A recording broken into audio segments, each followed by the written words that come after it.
Magandang araw mga kabiyahe, madalas ka pong sumakay ng bus, jeepney, or UV Express. Alam mo ba na may libreng bagahe kang maaaring dalhin? Marami sa atin ang hindi alam ang tamang patakaran sa dalang gamit sa pampublikong sasakyan. Kaya sa video na ito, pag-uusapan natin ang mga regulasyon ng LTFRB tungkol sa libreng baggage para maiwasan ang hindi makataruhang bayarin at maging maayos ang biyahe mo. Simulan natin nga sa unang katanungan, ano ang LTFRB at bakit mahalaga ang mga regulasyon? Sa Pilipinas, ang pampublikong transportasyon ay mahigpit na minomonitor ng Land Transportation Franchising and Regulatory Board o LTFRB. Ang ahensyang ito ang nagtatakda ng mga patuntunan para sa kaligtasan at kaginhawaan ng mga pasahero. Isa sa mga mahalagang patakarang itinakda ng LTFRB ay ang baggage policies o ang mga alituntunin sa pagdadala ng gamit sa PUBs. Alam mo ba na ayon sa LTFRB Memorandum Circular Number 2011-004, may karapatan ang bawat pasahero na magdala ng hanggang 10 kilo ng bagahe nang libre. Oo, tama ang narinig mo. Libre ang unang 10 kilo ng iyong dala.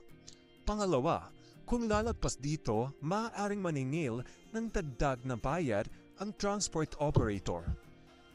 Sila rin ang nagtatakda ng presyo para sa sobrang bagahe. Kaya kung bitbit mo lamang ay isang maliit na maleta o ilang piraso ng grocery bags, wala kang dapat alalahanin. Hindi ka dapat masingil ng sobra.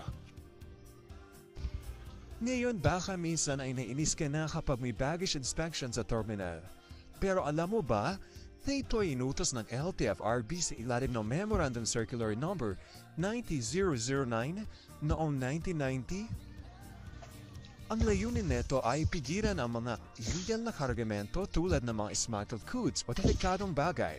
Pangalawa, maiwasan ang krimen gaya ng holdapan at iba pang banta sa seguridad. Pangatlo, masiguro ang kaligtasan ng lahat ng pasahero sa pampublikong sasakyan. Kaya kung may inspections bago ka sumakay, huwag kang magalit. Ito ay para sa seguridad ng lahat. Alam mo rin ba na protektado tayo ng Consumer Act of the Philippines o ang Republic Act 7394 na dapat malinaw ang impormasyon tungkol sa baggage policies. Ipinababawal ang paniningil ng hindi makatarungan o patagong singil. Maaaring ireklamo sa LTFRB o DTI ang mga lumabag sa batas na ito. Kung sa tingin mo ay labis-labis ang sinisingil sa iyong bagahe, maaari kang humingi ng resibo at ipareklamo ito sa LTFRB. Narito ang mga dapat mong tandaan tungkol sa iyong baggage rights. Una, may libreng 10 kilo kang pwedeng dalhin sa PUVs. Pangalawa, kapag lumampas, maaaring may bayad na depende sa operator. Pangatlo, legal ang baggage inspections para sa seguridad ng lahat. Pang-apat, protektado ka ng Consumer Act laban sa hindi makataruhang paniningil.